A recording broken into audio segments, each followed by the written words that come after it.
अस्सलाम वालेकुम dear students, first year computer science की हमारी आज की इस वीडियो में हम डिस्कस करेंगे चैप्टर नंबर 6 के टेस्ट को। सबसे पहला एमसीक्यू था, a dash cloud is the cloud service offered over the internet that is shared among multiple organisations. जो मल्टीपल ऑर्गेनाइजेशंस के दरमियान जिसको डिस्ट्रीब्यूट किया जाए और उसको मल्टीपल लोग, एलिमेंट्स, मेंबर्स, ऑर्गेनाइजेशंस, इंडिविजुअल्स अगर उसको एक्सेस कर सके तो उसको हम बोलते हैं पब्लिक क्लाउड सर्विस। ठीक है जी। तो इसमें मल्टी क्लाउड जानबूझ के मैंने लिखा था ऑप्शन डी पे ताकि बच्चे गलती करें, तो ताकि उनको बाद में समझाने का मौका मिले। तो याद रखिएगा ये पब्लिक है। अगर प्राइवेट होता तो एक सिंगल ऑर्गेनाइजेशन के लिए होता है, जैसे कि आप एग्जांपल ले लेते हैं जैसे बैंकिंग सेक्टर की, तो वो पब्लिक क्लाउड सर्विस यूज करते हैं।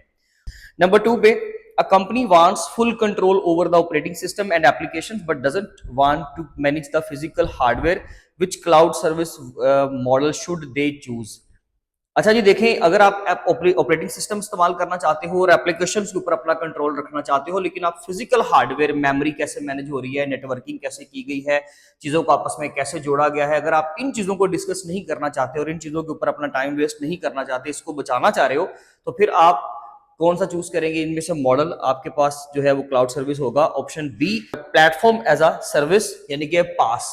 तो पास की जो सर्विस है वो हम इस्तेमाल करते हैं। नंबर 3 पे, which of the following is correctly matched with its cloud service model? Google app engine, उसके सामने लिखा हुआ है जी SAS software as a service.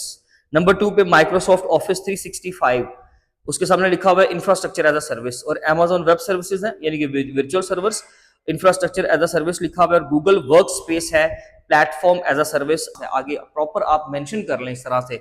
फिलहाल जो है Amazon वेब सर्विसेज जो है ना, वर्चुअल सर्वर जो होते हैं, ये सिर्फ हमें स्टोरेज कैपेसिटी या हमें मेमोरी जगह प्रोवाइड करते हैं, उसको हम इंफ्रास्ट्रक्चर एज अ सर्विस कहते हैं, यानी कि सी ऑप्शन था यहाँ पे। नंबर 4 पे, a smart thermostat that learns your daily routine and automatically adjust room temperature is an example of, यानी कि आपने फिजिकल एक डिवाइस को, गैजेट को जोड़ दिया इंटरनेट के साथ, तो इंटरनेट ऑफ थिंग्स कहलाएगा, सी ऑप्शन।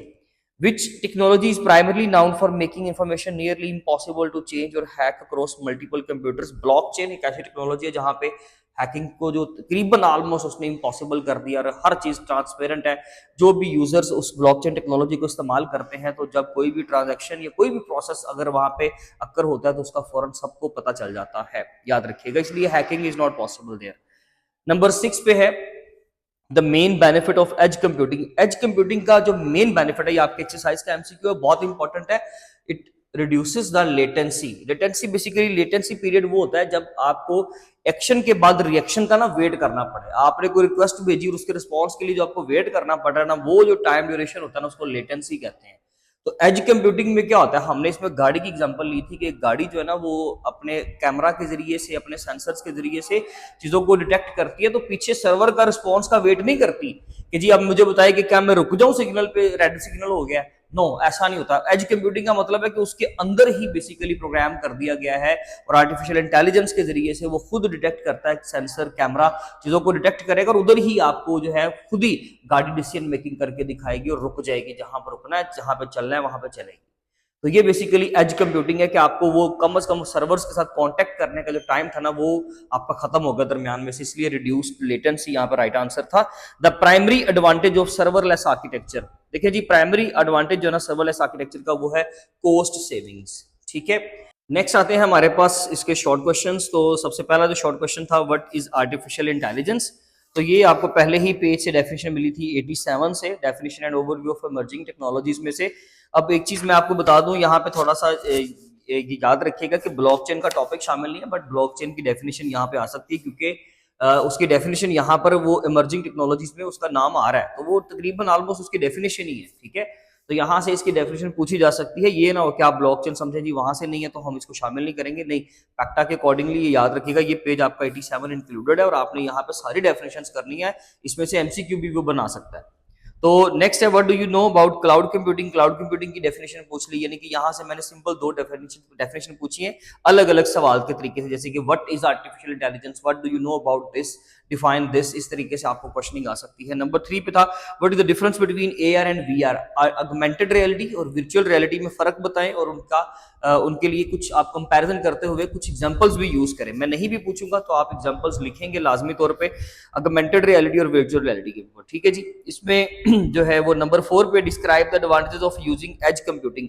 एज कंप्यूटिंग और सर्वरलेस आर्किटेक्चर बहुत इंपॉर्टेंट शॉर्ट क्वेश्चन है, इनका क्वेश्चन लाजमी तौर पे बोर्ड में पूछा जाएगा, किसी ना किसी एक ग्रुप में तो लाजमी इसका सवाल आपको मिल ही जाएगा मॉर्निंग इवनिंग में। तो एज कंप्यूटिंग के बेनिफिट्स बताएं। बेनिफिट यही कि वहां पे लेटेंसी क्या होती है, रिड्यूस कर जाती है, ठीक है जी। और सर्वरलेस आर्किटेक्चर में हमें क्या बेनिफिट होता है, ये बड़ा कॉस्ट इफेक्टिव मेथड है, कॉस्ट सेविंग मेथड है। उसमें एग्जांपल्स ले, पेज नंबर 98 पे इसका कंटेंट आपको मिल जाएगा। नेक्स्ट क्वेश्चन है व्हाट इज सर्वरलेस आर्किटेक्चर। देखिए मैंने यहाँ पे लिखा भी हुआ है ताकि दोनों की अटेम्प्ट करवा दी है। याद रखिएगा जितनी बार भी आपका पेपर होगा चैप्टर नंबर 6 में से, ये कोशिश होगी मेरी कि मैं हर बार ये डेफिनेशंस डिफरेंट तरीकों से पूछूं आपसे, ये सवाल डिफरेंट मेथड्स के साथ आपसे कवर किया जाए ताकि आपका ये बोर्ड के लिए प्रिपेयर हो जाए। नेक्स्ट क्वेश्चन है जी what is web hosting and who offers this service. देखिए वेब होस्टिंग जो है ना वो डिफरेंट सर्विसेज, बहुत सारी ऑर्गेनाइजेशन जो है वो ये सर्विस जो है वो प्रोवाइड करते हैं। तो हम लोगों ने पेज नंबर आपका होगा ये 91, web hosting and content delivery 6.3.1.2 section है, आर्टिकल है जिसके अंदर ये आता है वेब होस्टिंग का जो है एक जिक्र हो रहा है यहाँ पे एक टर्म का। तो वेब होस्टिंग क्या होता है कि जब हम कोई भी अपनी एप्लीकेशन, अपनी वेबसाइट बना लेते हैं, अपना सॉफ्टवेयर बना लेते हैं, तो हमें उसको इंटरनेट के ऊपर किसी जगह पर रखवाना होता है, मेमोरी पर रखवाना होता है ना।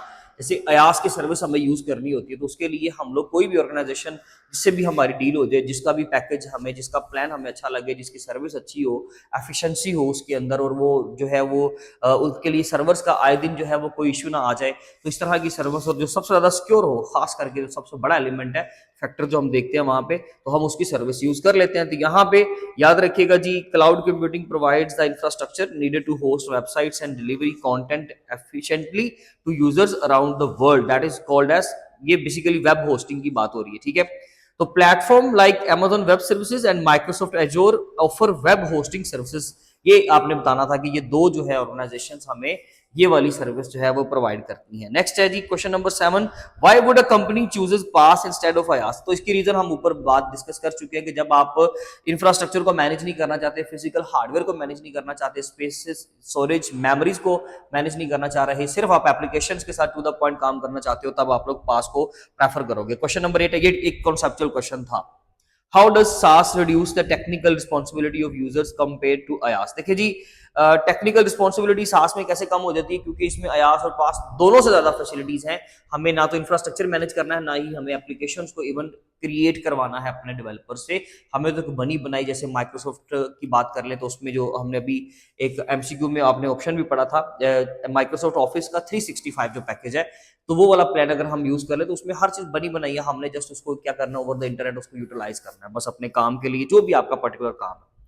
तो इसके लिए आपने यही रीजन बेसिकली मेंशन करनी है कि इसमें सर्विसेज ज्यादा है और इसके अंदर हमें फीचर ज्यादा मिलते हैं, इसमें हमें एप्लीकेशंस को क्रिएट नहीं करवाना पड़ता, हमें सर्वर्स को मैनेज नहीं करना पड़ता, हमें उसके लिए डेवलपर्स हायर नहीं करने पड़ते, टीम हायर नहीं करनी पड़ती, हमें इंफ्रास्ट्रक्चर को मैनेज नहीं करना पड़ता, that is the reason actually.